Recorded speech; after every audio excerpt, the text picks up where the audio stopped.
tolonglah izinkan segala podcast yang macam ni, tolonglah izinkan saya untuk pergi ke sekolah-sekolah, tolonglah izinkan saya pergi ke universiti-universiti untuk bagi ilmu ini. Okay, sebab semua kena tahu ini adalah benda yang berlaku realiti hari ini. Yang mungkin kita pening macam mana nak buat, kita duk tanya macam mana nak buat, sebenarnya cara nak buat dia senang je. You upgrade and update knowledge you. Betul. Itu sahaja. And then you tunggu kejap, nanti graf penyakit baru tu akan turun.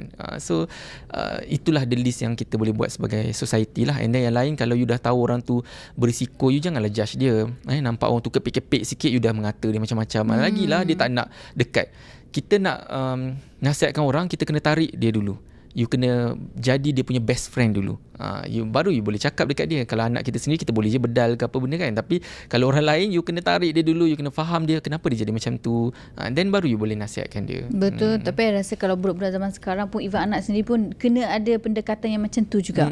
Sebab kebanyakannya parent macam diorang biar je. Betul. Diorang macam tak nak sentuh langsung macam pasal topik-topik yang sensitif.